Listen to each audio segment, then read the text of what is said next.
we know that women are so affected by the images that are portrayed of them in magazines, on TV, all around them that show the perfect woman, the ideal woman, and inevitably they compare themselves to that woman. This is what I find very ironic, that we try to seek liberation, that women here try to seek liberation through other means, but really they're not truly liberated because they're not psychologically liberated. They're still worrying about what do men think, what has the latest fashion designer, who is almost always a man, what has he designed for women to look good in this particular season.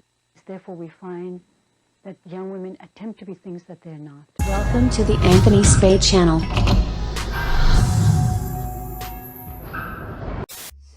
Welcome back to the Anthony Spade channel. Before we get started, go ahead and hit that subscribe button and go ahead and hit that like button. Today we're going to be talking about, is Islam right about women?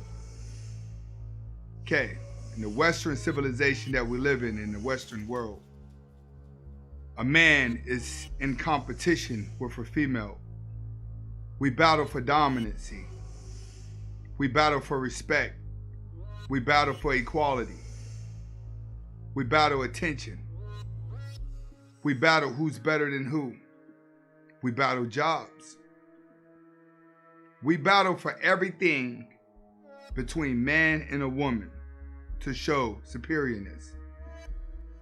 We're in a world where women use lustfulness to get ahead, and they're allowed to.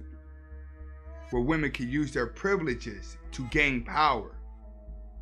Where women have abused power because of false oppression. Where women have been taught to be everything but a woman, she's been programmed to be a man, which has taken away from the content of what a man is supposed to view as a woman. Men were taught to love women. Women are taught to be men.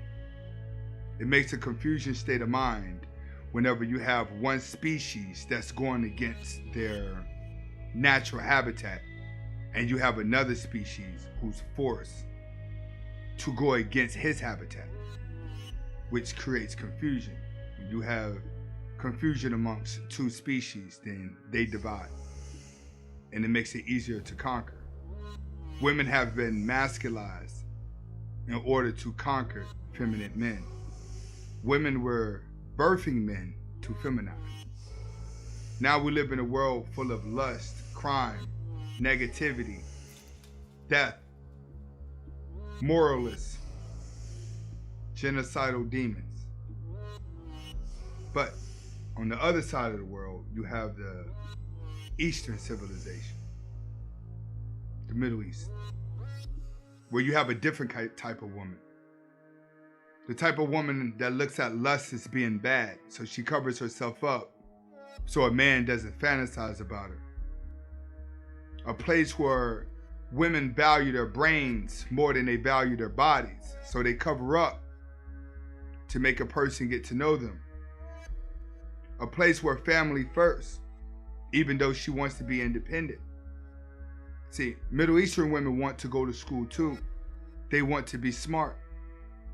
But they don't want to dominate a man. Their feminism is totally different than Western feminism, because they still put morals first, and they put family first, and they put their kids first. If you had to say, she's the complete opposite of the Western woman. See, the Western woman would look at the Eastern woman and feel like the Eastern woman is oppressed because she's not allowed to be as free.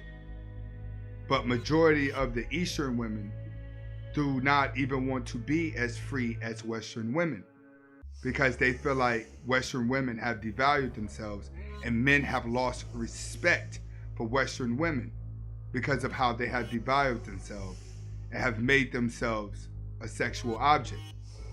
But meanwhile, on the Eastern side, these women want to only be respected for their personality. So when they're in relationships, they try their best to cover up the most to keep another man from fantasizing about them. But they also carry themselves like that when they're not married. Eastern women are an example of what a man wants every woman to be, just not that extreme.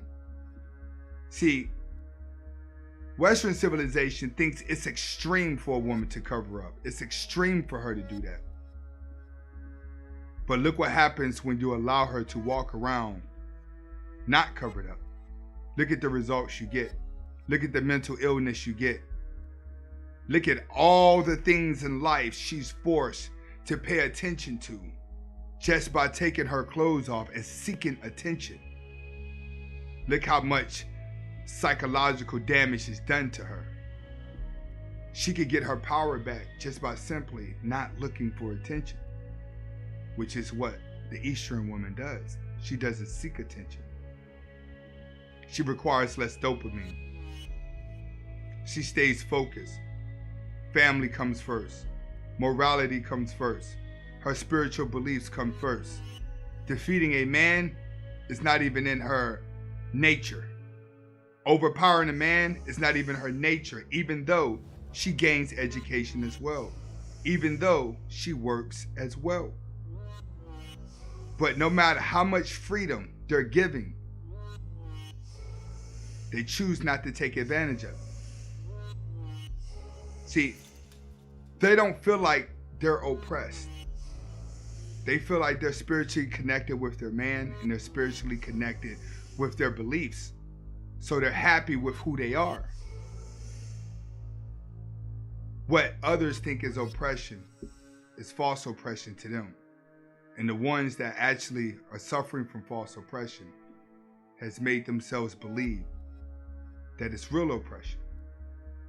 So being that the Western women are so damaged, is Islam right about Eastern women? Do we place them on a pedestal? Do we give them the glory? Do we look at them differently?